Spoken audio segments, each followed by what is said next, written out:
Olá, seja muito bem-vinda e também muito bem-vindo a mais um Tricotar. Toda terça-feira às 7 da noite, um programa inédito para você.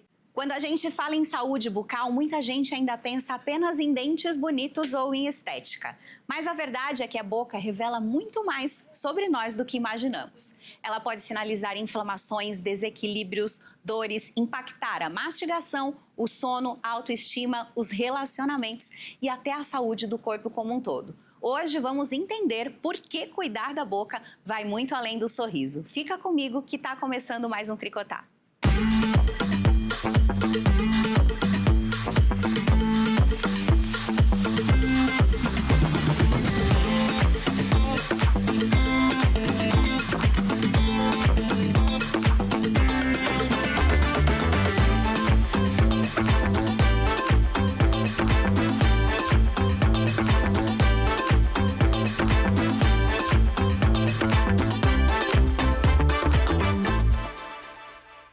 Começando o Tricotar de hoje, vamos falar sobre saúde bucal, sorriso, o que tudo isso pode impactar na nossa vida, mas antes deixa eu apresentar para vocês as minhas convidadas de hoje, doutora Mitra Keres, nossa tricoteira médica, seja bem-vinda. Obrigada, muito feliz em estar mais um programa compartilhando um pouquinho de conhecimento, vamos falar de saúde bucal, intestinal, hormonal, tudo em conjunto. E tem muita contribuição da sua área também para trazer, né? Com certeza. Nossa tricoteira, que é nutricionista também, doutora Luciana Kirsten, seja bem-vinda. Obrigada. Olá, Mitra. Olá, Thay. Hoje muito mais ansiosa do que em qualquer outro programa. Porque daqui a pouquinho vocês vão saber, o convidado é um convidado especial e principalmente para a doutora Luciana. Aqui com a gente também a nossa tricoteira, estrategista digital, mas que entende de saúde, que cuida muito da sua própria saúde, Tainara Moraes, seja bem-vinda. Obrigada, meninas. Vamos falar, de saúde, sorriso, autoestima, porque eu acredito que está tudo bem interligado. Interligado, maravilha. E o nosso convidado de hoje, ele é cirurgião bucomaxilofacial. Vem para cá, doutor Kalil Kirsten, seja bem-vindo. Prazer recebê-lo aqui. Olá, Vanessa. Tudo bem? Olá a todas. Vamos lá. Pode sentar, ficar à vontade. Doutor Kalil falou que estava um pouquinho nervoso, mas, gente, doutor Kalil é marido e sócio da doutora Luciana. Bem-vindo! Fica mais tranquilo ou mais nervoso nesse caso, doutor? Como em casa, muito mais nervoso. Sem dúvida. Seja bem-vindo ao Tricotar, sinta-se em casa. A nossa ideia é levar bastante conteúdo para quem está em casa. Então, eu vou pedir para você começar falando um pouquinho sobre essa tua especialidade bucomaxilofacial. Vamos lá. Para quem está nos vendo e nos ouvindo, vou tentar sintetizar o máximo possível, né? Sem colocar aqui nenhum currículo, mas para entender depois os contextos do que a gente vai falar. Eu sou especialista em cirurgia plástica periodontal, em implantodontia, que todo mundo conhece, sabe exatamente o que é, e bucomaxilofacial. Este último, existem algumas situações que algumas pessoas ainda não sabem o que é. Basicamente, a gente trabalha em nível hospitalar, corrigindo malformações ósseas ou esqueletais da face. Aquele paciente, aquela pessoa, né, que tem o queixinho um pouquinho mais longo, ou a maxila um pouquinho mais para fora, aquele dentucinho, ou ainda desnível da face, desde que seja esqueletal. A bucomaxilo, junto com a ortodontia, consegue corrigir isso em ambiente hospitalar. Os traumas também, né? Lesão de trauma. Sem dúvida. Perfeito. Trauma de face, normalmente, se passa pelo bucomaxilo, né? O médico nem quer muito, porque dá muito trabalho e pouco dinheiro. Então, a ideia é que o médico a gente pega mesmo, porque normalmente são hospitais públicos que gerenciam essa questão. Infelizmente, o número de motoqueiros que caem todos os dias e o dia todo é muito alto. E os primeiros atendimentos normalmente são feitos em hospitais públicos, estes com plantonistas. Exatamente. Então, acaba sempre caindo na bucomaxilo ou na traumatologia, mas a trauma normalmente pega os casos mais pesados. Hoje, a gente vai mostrar depois também um vídeo da sua clínica. Hoje você atende na sua clínica. Já atendeu também em hospital? Sim, a formação de bucomaxilo, inclusive, passa Pelo hospital. Pelo hospital, né? É uma residência, a gente tem que ficar dentro do hospital, já também trabalhei em hospital. Hospital de Valinhos, Vinhedo, Campinas, e a gente pega exatamente esses casos, principalmente da trauma. A cirurgia ortognática são cirurgias eletivas, então são cirurgias agendadas, pré-agendadas, e normalmente quem libera a verba mesmo são os planos de saúde. Perfeito. Vou passar agora Mas a esse tipo de cirurgia é feito no hospital, Sempre. não no consultório, Sempre, né? sempre. Extração de siso, como a gente estava falando, é no consultório mesmo, né? De maneira geral, sim. Sim, inclusive deve ser feito em ambulatório, seguro, enfim. É que a gente tem um pequeno centro cirúrgico que ajuda muito a isso. Mas para alguns casos específicos, por exemplo, né, rapidamente aqui, se vocês me permitem... O programa é seu, doutor? Não, é nosso. É seu. Vamos imaginar a seguinte situação, que pode, inclusive, ser a sua aí em casa. Você tem um terceiro molar, nessa região principalmente, que é um molar grande, e é uma mulher pequena, né, com uma mandíbula fina nessa região. Nós temos um ângulo aqui ósseo, só que o dente é grande, ele ocupa um espaço grande aqui. O que pode acontecer em nível ambulatorial se eu for alavancar esse dente nessa região? A doutora já entendeu. Posso quebrar a mandíbula em ambulatório. E se eu tiver em ambulatório, eu não consigo operar o paciente, não consigo abrir o paciente. Então, eu preciso estar dentro do ambiente hospitalar para que eu remova mesmo um terceiro molar. A palavra é sua agora, Mitra. A gente está falando de boca... Ele já trouxe alguns casos até cirúrgicos. Dentro da medicina integrativa, a boca é uma porta de entrada para muitos processos inflamatórios? Na medicina, de maneira geral, né? Não só sobre saúde integrativa, principalmente pela questão de link com risco cardiovascular.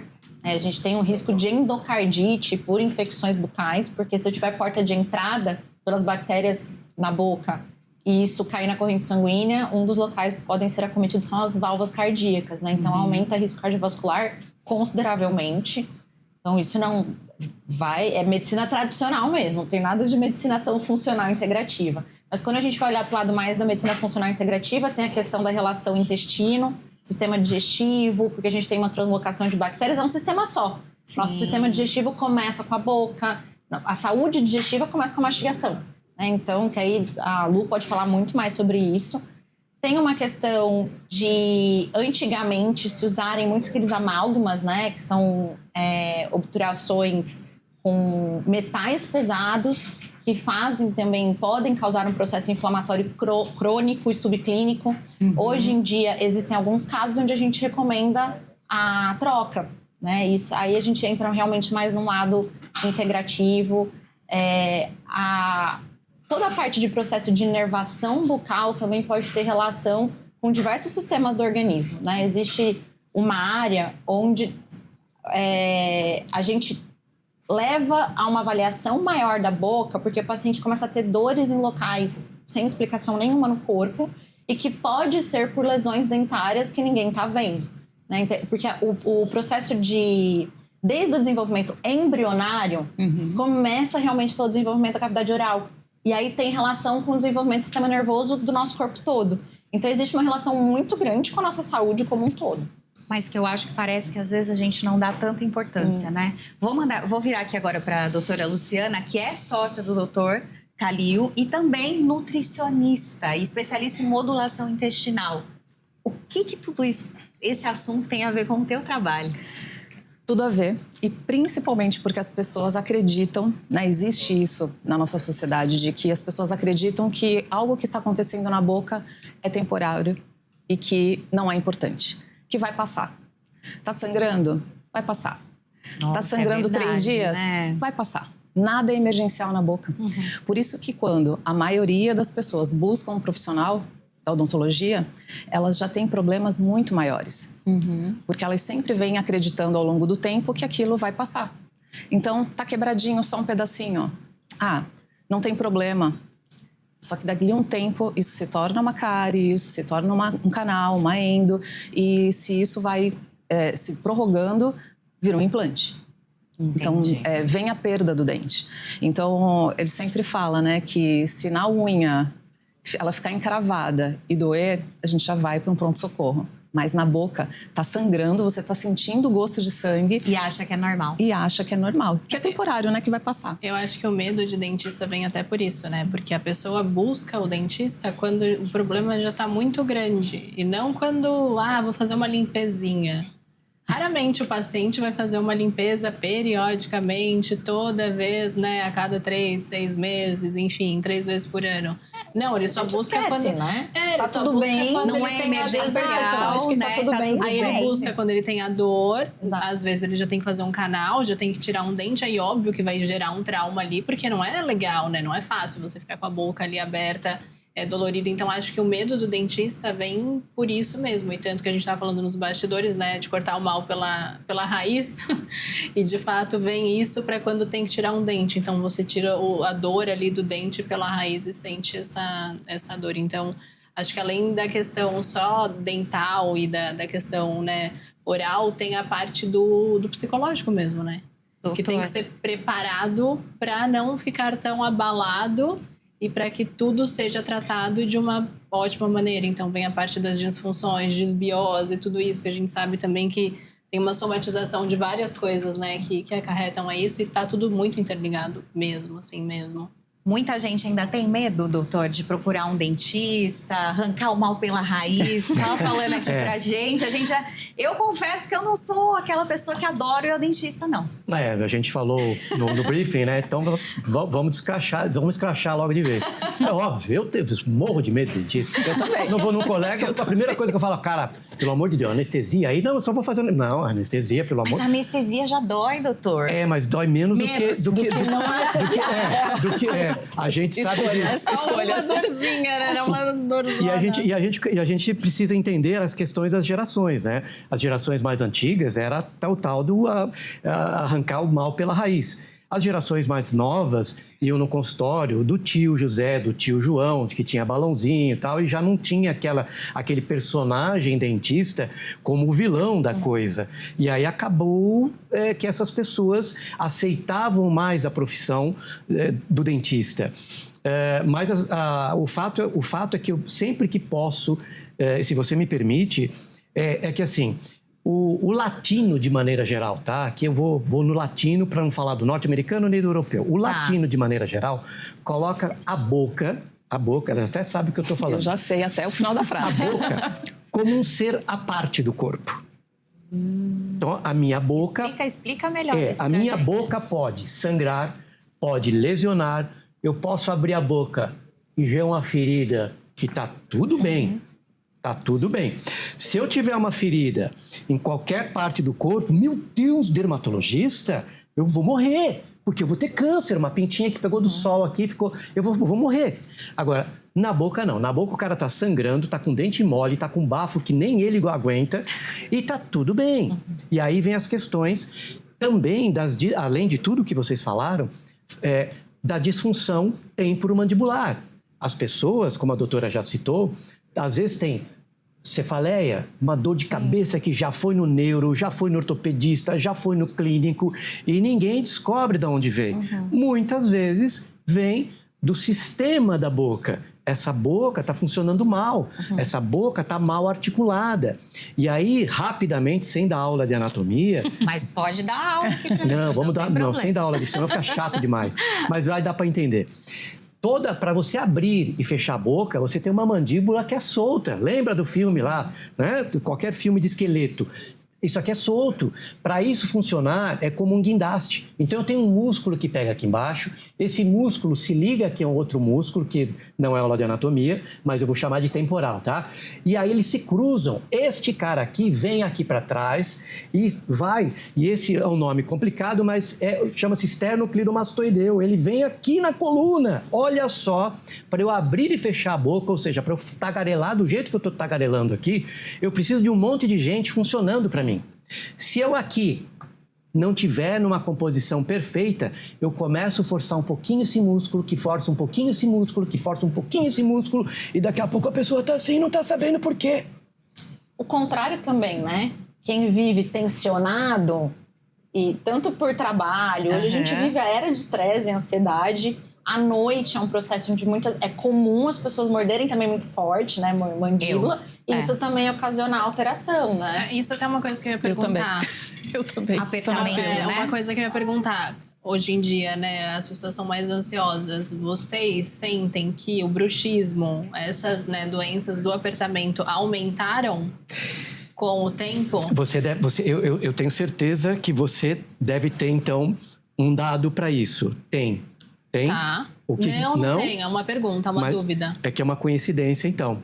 Sim, e nós temos data para isso. 2020. Pandemia. Então, realmente aumentou. De 2020 para cá, todos nós adquirimos o hábito ou, infelizmente, um psicológico um pouquinho mais travado. E aí veio o bruxismo e o briquismo. O bruxismo quase todo mundo conhece, né? Não tem nada a ver com a expressão, parece a expressão da bruxa, não é. Mas, enfim, o briquismo é o apertamento. Tem muita gente que tem o apertar. E aí, todo esse sistema muscular vai chiar, vai reclamar. Então, aí a pessoa começa a tomar medicamento, enfim. O que esse apertamento pode causar? Quando a gente pensa... Porque, assim, eu acho que eu não senti nada ainda. Então, ele pode causar uma série de fatores, mas eu vou colocar aqui os mais importantes, tá? Cefaleia, por exemplo, desconheço que você não sabe de onde vem. Tá. Principalmente as mulheres que tem um monte de não sabe de onde vem. Sim. Né? Vocês um são monte muito... de alterações, mas essa... Aí com vocês têm uma equipe melhor do que para...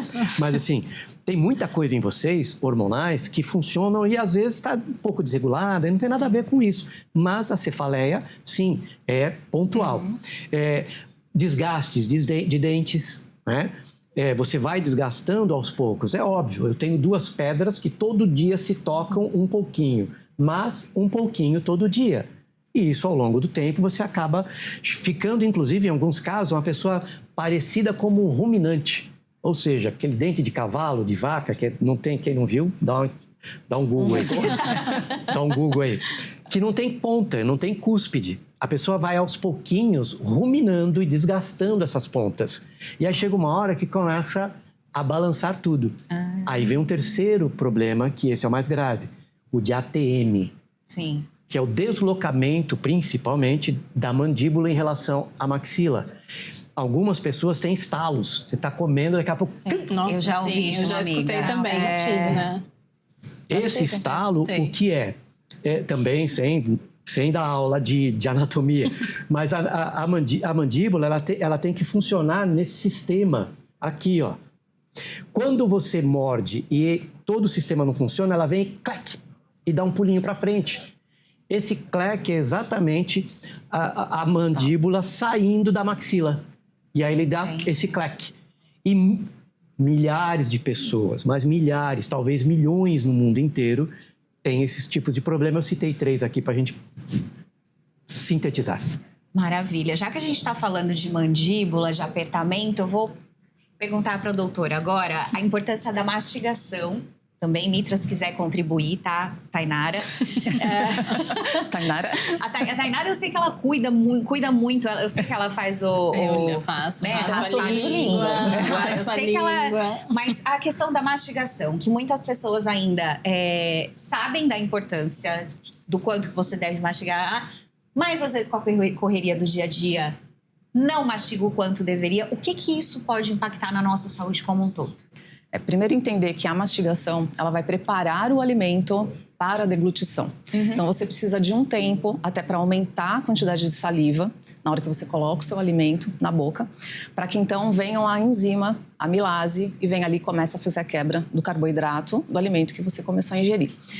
Essa mastigação é importantíssima para reduzir o tamanho do alimento, para que se forme o bolo alimentar, para que ele entre no trato digestório com mais facilidade e aí então comece uma digestão mais adequada. Porque aí você expõe mais a parte externa de cada molécula, de cada partícula do que você está comendo, para que no processo de digestão você então possa absorver melhor os nutrientes e as vitaminas que compõem aquele alimento.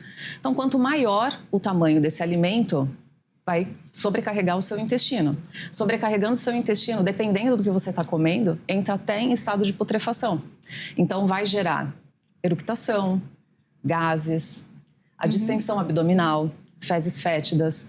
Tudo isso porque começou com dificuldade na mastigação. Então, isso vem por conta de má oclusão, né, que é o mau contato dos dentes, ausência de dentes. A pessoa que come com pressa, como você comentou, então assim, não está tendo a percepção do que está comendo. Isso normalmente acontece com pacientes, com pessoas que ingerem muito fast food. Então está sempre ocupado fazendo alguma coisa, está no computador, está no celular e engole aquele alimento e não tem a percepção de nada. E aí, isso ao longo do dia não vai trazer sinalização também de saciedade. Ou seja, toda hora vai querer comer alguma coisa e sobrecarregando cada vez mais o intestino. E se você tem um organismo, um corpo inflamado, isso vai sempre estar potencializado. Então, tem uma quantidade? Eu ouvi uma vez, tinha que mastigar 32 vezes. Existe uma quantidade ou isso também é mito? Tem que estar semilíquido. Eu recomendo para o paciente. Isso é uma coisa que eu converso muito com os pacientes de emagrecimento. Porque, de fato, um dos fatores de sinalização de saciedade é o tempo de digestão. O nosso organismo demora, em média, 10 a 12 minutos para começar a liberar os hormônios que sinalizam saciedade no intestino. As famosas canetinhas, né, os análogos de GLP-1, imitam exatamente esses hormônios. Então, se eu como em 5 minutos, o meu cérebro vai ser sinalizado a saciedade pela dilatação gástrica, que é o tanto que cabe, e o estômago dilata bastante. Então, eu como rápido e cabe muito mais comida. Independente até da quantidade, você comendo rápido, você acha que não está comendo, não está ingerindo tanto alimento. Exatamente. Tá. E aí, o que acontece? Quando o alimento passa do estômago para o intestino, é que a gente começa a liberar neuropeptídeo Y, que são esses GLP-1s que sinalizam o cérebro a sensação de saciedade. E isso demora essa média de 10, 12 minutos no mínimo. Então, eu recomendo para o paciente, primeiro ponto pega uma refeição sua normal, põe um cronômetro e come do seu jeito para você ver o quão longe ou quão perto você está disso. Legal. Porque normalmente a gente é sistemático. Eu enfio na boca, peguei outro garfo, o garfo tá pronto, eu enfio na boca Eu ainda falo para colocar o garfo paradinho. Eu sugiro exatamente isso. Pausa o garfo. Você só pega o garfo depois que você tiver engolido a comida. Isso faz com que o tempo melhore, a mastigação fique mais consciente. Então a gente melhora bastante. Que legal. Tem um exercício que se chama Mindful Eating, né? Sim. Do mindfulness. Então, Sim. você come com a presença total na hora do alimento. Então, você sente a textura, sente o cheiro. E aí, isso, obviamente, demora um tempo muito mais longo para você comer sei lá, uma rosquinha que seja. Mas para você perceber a forma que você come. Você consegue saborear a comida, Sim, né? que deveria ser o certo, né? Porque a pessoa come na frente do computador, na frente do telefone, né? Andando. Na frente da TV. Pessoas que comem andando. Você não consegue sanduíche sentir o tá sabor da andando. Super me enxergo em alguns momentos. Aí não é mais fácil entre isso, tomar um shake, por exemplo? Entende? Seria sabe, para essa pessoa que ela tem que fazer isso correndo, sim ou sim. Eu tô aqui na correria. Tá nervosa ali pra falar, pra tomar um shake. Não, mas assim, bater uma vitamina, colocar ali uma banana congelada com chia. Depende da estratégia, depende do objetivo da estratégia, do momento, se isso é recorrente, se isso não é, é pontual. De forma pontual. De forma sei pontual, que estou na correria. sim. Não vai dar tempo de eu parar é muito e ter melhor essa presença. um shake proteico Exato. do que um sanduíche comido com de excesso de forma gordura rápida, e tudo né? mais. Não, doutor, não. De jeito nenhum, imagina. Pros boleiros aí que estão vendo, tá? Pelo amor de Deus, morrendo de fome, aquele frango que nós comemos ontem. Nós não. Mastigadão, aquilo é uma delícia para quem joga bola, gente. Tá tudo certo que elas falaram, mas assim, vamos lá. Aquele fast food, quando você tá morrendo de fome, É maravilhoso. Mas não é Pelo saudável, doutor. Eu sei, mas eu preciso falar a verdade, gente. Ó, a Mitra falou antes aqui no briefing, ela tava falando, nossa, eu admiro, deve ser super difícil, né? A Vanessa também. Eu falei assim, então, tá vendo? Tá vendo? O marido da Nutri falando pra comer fast food, gente. Ó, Eu não falei isso. É mais gostoso, né? É mais saboroso. Eu mais disse sabor. que... Por que é mais saboroso? Terminou um jogo, durou 2 horas, tá morrendo, ou você tomba de fome, ou você come um fast food. Ou você faz um pré-treino adequado. Aí, olha só. De repente, no intratreino... Tudo é estratégia. correto? Depende da estratégia. A gente vai para um break rapidinho, a gente já volta para continuar nesse assunto aqui. Vamos falar também sobre cirurgias, vamos conhecer o Centro Cirúrgico do Dr. Kalil e vamos falar também sobre sisos. A gente vai para um break rapidinho, a gente já volta.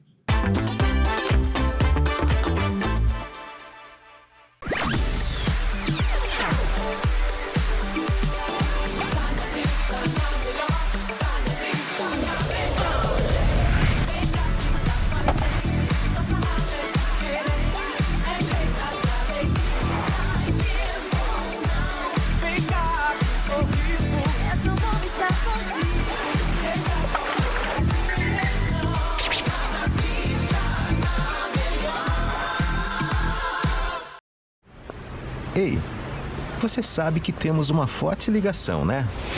A gente acredita que isso acontece porque sempre fizemos questão de ouvir e respeitar a sua opinião. E focamos o tempo todo em produzir o melhor conteúdo possível para você. Inovamos, renovamos, criamos, conectamos. E isso fez toda a diferença para que os veículos que compõem o Grupo Tribuna alcançassem a liderança absoluta em audiência na Baixada Santista e Vale do Ribeira. Todos eles, cada um no seu segmento. Você sabe que isso não aconteceu da noite para o dia. É preciso tempo e muita credibilidade para conquistar tanta preferência. Pois é, você conectado na gente e a gente conectado em você.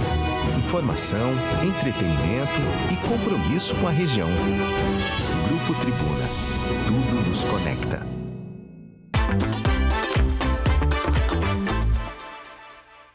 Estamos de volta com o Tricotar, hoje falando sobre saúde da boca. E saímos aqui do primeiro bloco com uma polêmica. O que é mais saudável? Saudável não, o que é mais indicado?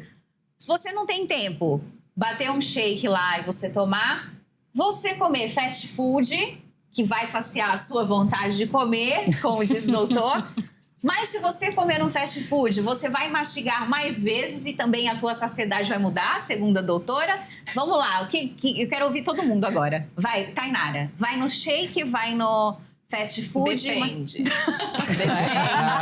Depende de onde eu tô indo, para onde eu estou voltando, do contexto, entendeu? Realmente, tem dias que você quer chegar, você tá cansado, você fala, hoje é só um fast food pra acalmar o meu coração. E aí eu vou mastigar dessa forma, bonitinha. E aí tem vezes que você tava comentando com a Mitra, né?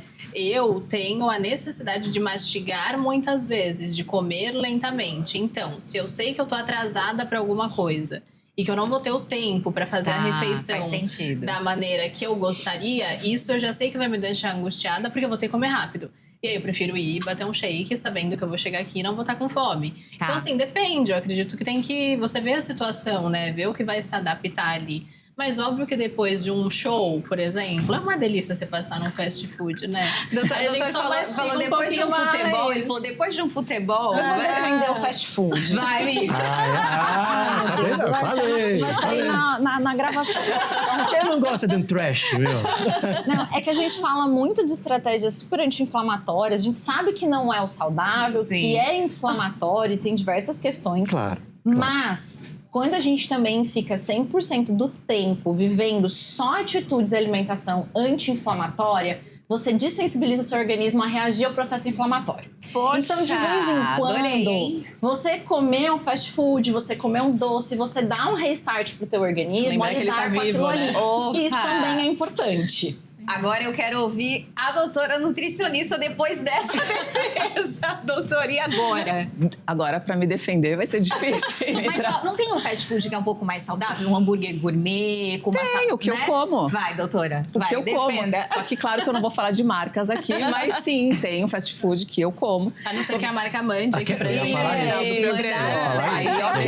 Aí entra em contato com a produção de Tricotar e aí tá tudo certo, a gente negocia. Mas sim, tem os fast foods que a gente consegue equalizar ali a composição dele.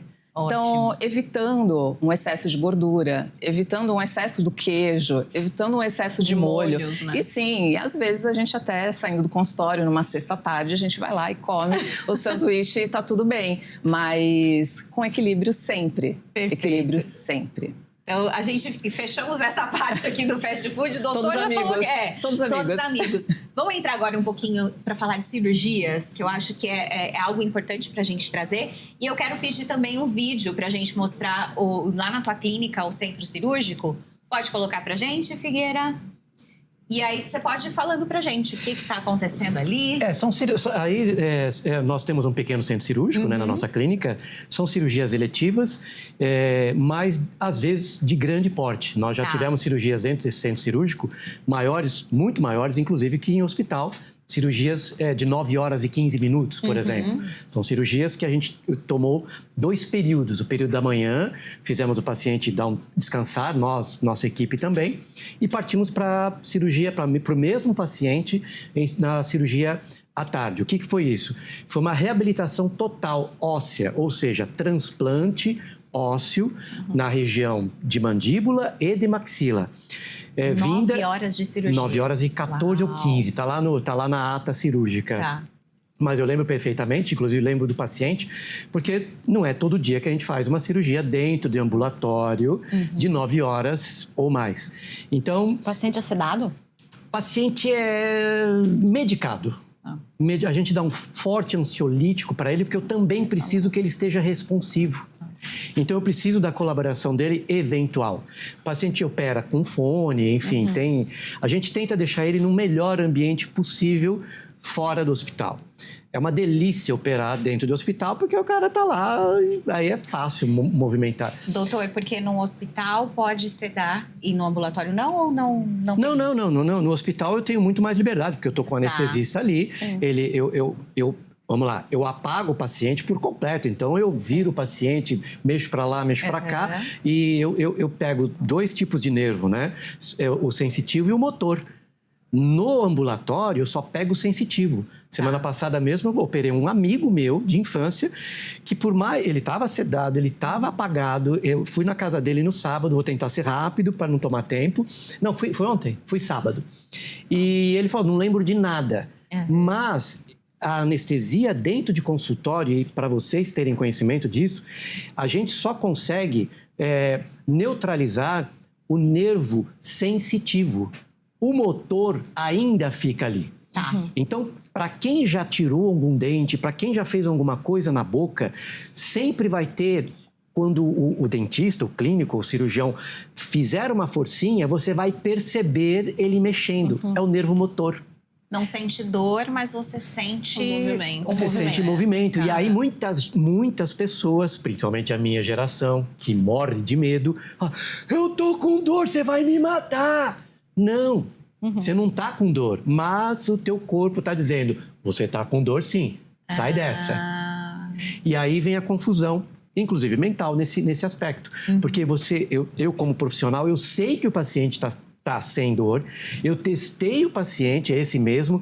Eu pegava, por exemplo, eu chegava perto dele e falava, você tá com dor? Ele tá com fone. Correndo!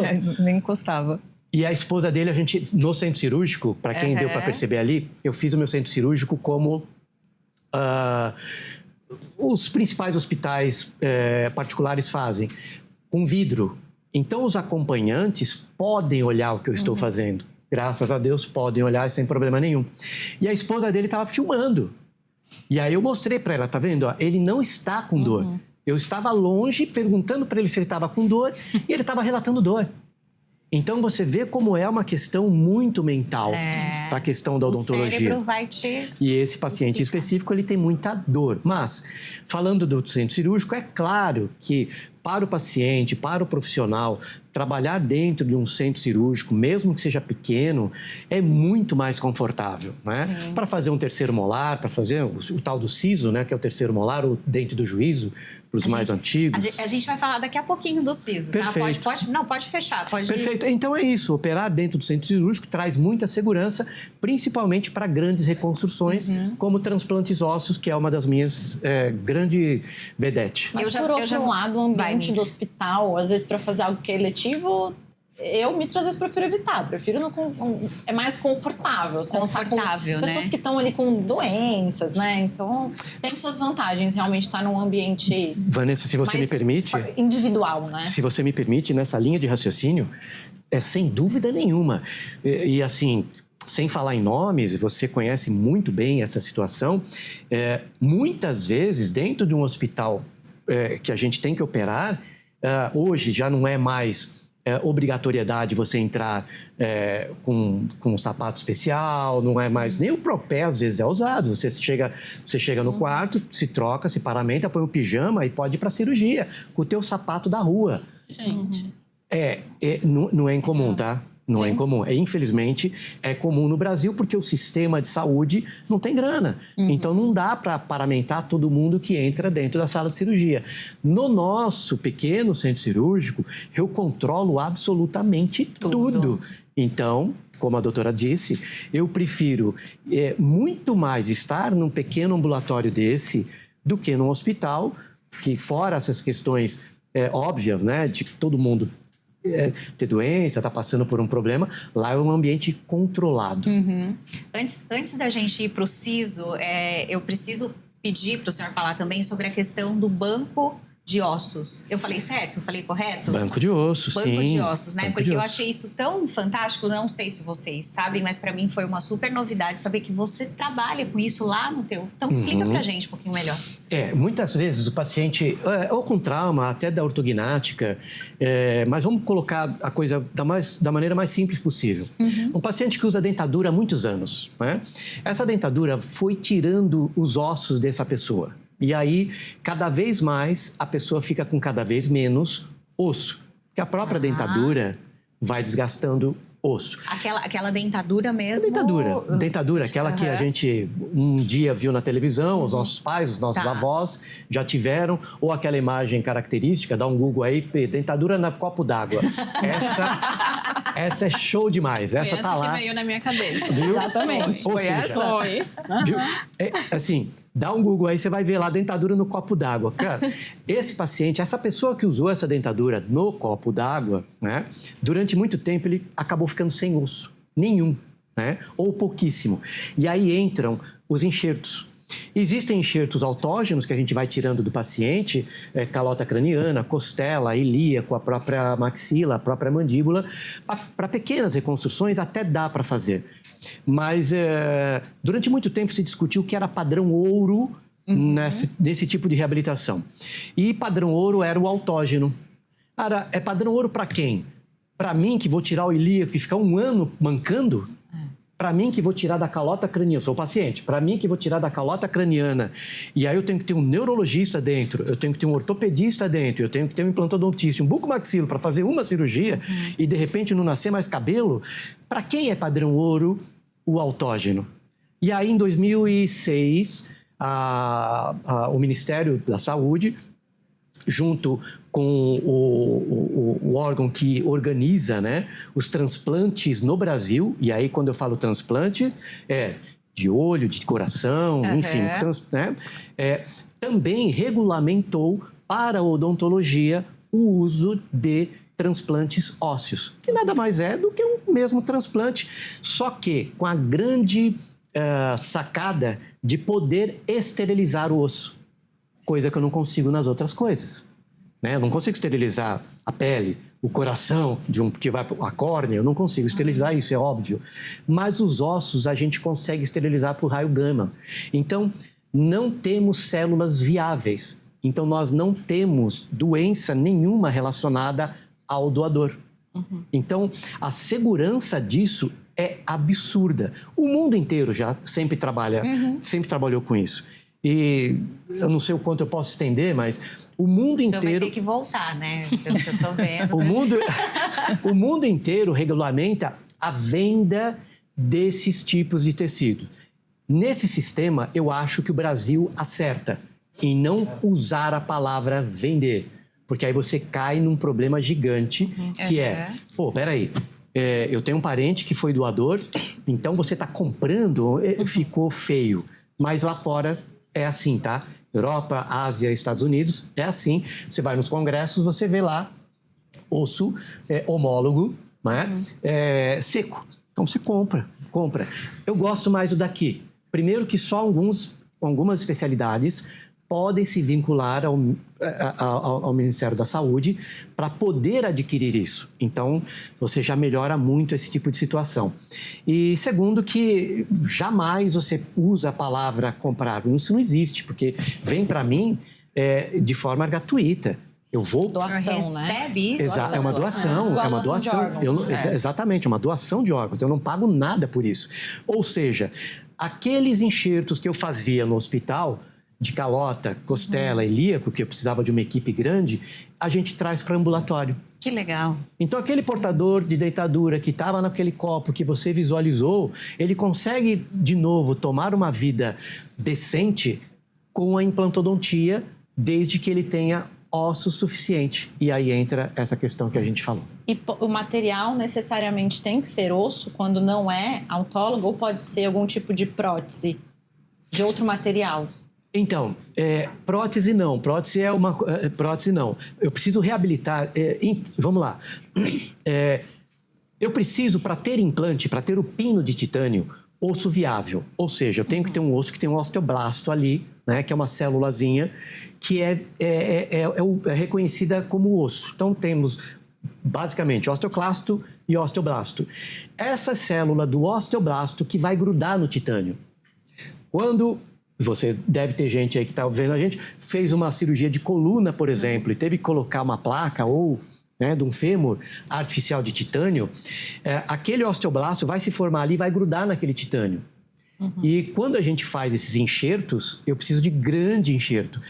Mas não são próteses, eu tenho sim outros tipos de enxertos. Por exemplo, o aloplástico, né? O sintético, biovidro, né? Bovino, suíno, eu também tenho. E aí vem outras questões. Assim como tem, mas é um osso humano. Tá, e se a pessoa for vegetariana? Muitas vezes, e isso se atentem, isso é muito comum. Olha o que eu vou falar aqui, que coisa interessante. Você já fez enxerto sendo vegetariano e enfiou um monte de boi na boca. Por que eu falei dessa maneira? Porque quando a gente passa, mas eu vou colocar um osso humano na minha boca, você é vegetariano, vegano, colocou um monte de boi na boca, de vaca, de porco, e até hoje estava tudo bem. E quantos animais foram mortos para fazer um vidrinho desse tamanho, de 1 cc? E nunca ninguém nem lembrou do que eu estou te falando agora. Sim. Então, quando eu falo e defendo, né, os transplantes ósseos, a reabilitação através de bancos de osso, é porque, principalmente, aquele tecido será removido pelo teu corpo, e aí vem a beleza de Deus, ou seja lá do que você acredite, que o nosso corpo é uma máquina maravilhosa, porque tudo que eu colocar em você, menos o do boi, do suíno e alguns aloplásticos, vai sair. Então, quando eu induzo um transplante ósseo humano, o teu corpo vai lá, vai tentar reconhecer aquilo como um osso, não é, mas ele pensa que é, a gente está enganando ele. Ele tira aquilo e vai depositar uma célula tronco, ou uma célula mesenquimal, ou seja lá como você queira chamar. Só que como ele está numa região onde tinha osso, ele não sabe ainda o que ele vai ser. Ele fala, peraí, aqui eu vou ser alguma coisa, eu estou encostado num osso, putz, legal, vou ser osso. E aí ele vai se transformar num osteoblasto, que vai me permitir depois que eu consiga colocar o implante e esse carinha vai travar no implante. Para tentar simplificar. Eu fiquei com um monte de dúvidas para saber quem pode doar, quando que eu vou precisar de... Um monte de dúvidas, mas a gente está chegando no finalzinho, doutor, e a gente não pode finalizar esse programa sem falar de siso. Só porque ela não tem siso, aí ela quer falar de sisos. O famoso dente, conhecido como dente do juízo, que muita gente também acha que é muito simples, mas... Aquele que você não tem, é isso? Eu não tenho... E me falaram que eu sou evoluída. Joe. Também não? Joe falou pra você. Tá. Então, aceita, tá, Tainara? Você realmente... Fala um pouquinho pra gente sobre sem juízo. Ou não tenho juízo ou sou evoluída, né? Ou as duas coisas. Eu acho que pode ser um pouquinho de cada. Eu não quero tomar tempo de vocês, mas rapidamente, só para completar a piada, os incisivos laterais e os terceiros molares, para quem não tem, em tese, né? Em antropologia, a gente coloca como pessoas evoluídas. A gente já não está mais precisando, então deu uma evoluída. Mas sim, os terceiros molares podem causar sérios problemas. E eu falo isso catedraticamente porque os meus 2 filhos, com 15 e 16 anos, foram para o centro cirúrgico e eu removi os 4 deles. E hoje, graças a Deus, eles não precisam e nem tem mais esse problema. Vira e mexe, aparecem pacientes com 30, 35 anos, com muita dor, com apinhamento, ou seja, dentes tortos na frente, porque esses terceiros molares estão vindo. Outro problema, você pode ter zumbido fortíssimo por causa do surgimento desses terceiros molares. Então, assim, tem muita coisa. Você pode ter um câncer benigno por causa dos terceiros molares. Você pode perder, inclusive, um pedaço da mandíbula por causa de um terceiro molar. Claro que nos grandes centros, isso é muito mais difícil, porque você está sempre em contato ou com um dentista ou com um médico e a gente está acompanhando ali. Mas o Brasil é um país gigante. O Brasil tem vários Brasis dentro dele. Então, nos quinhões lá do interior, as pessoas às vezes chegam já sem a mandíbula. Por quê? Tivemos uma infecção naquela região do terceiro molar do siso e infelizmente não deu tempo de cuidar. E a pessoa já chegou sem a mandíbula. E qual a idade ideal para avaliar? A partir dos 16, 17 anos. Ótimo. É bem que vocês já E tiraram? é uma panorâmica. Sim. Faz essa avaliação. A princípio, sim. Depois, para cirurgia, o ideal é uma tomografia. Luciana também já extraiu sisos? Sim, os 4. Estou liberta. Gente, chegamos ao finalzinho de mais um programa. Doutora, obrigada pela contribuição. Não, aprendi, já vou colocar na minha anamnese agora, porque eu não pergunto disso, mas vou começar a perguntar. Olha só, que bom. legal. Tainara, obrigada pela presença. Obrigada. Doutora Luciana, obrigada pela presença, por trazer o sócio, o marido. Parabéns pelo trabalho Eu de que vocês. agradeço. Obrigada, Vanessa. Obrigada Doutor, mesmo. obrigada pela presença. Vai ter que voltar, porque ficou um monte de dúvidas. Deixa a sua mensagem final, por favor. Primeiro que eu agradeço a você, a toda a sua equipe, que me recebeu muito bem. A quem está nos acompanhando e que quiser conhecer um pouquinho mais do que eu faço, do que eu sou. Do que eu sou é melhor não pesquisar muito, não.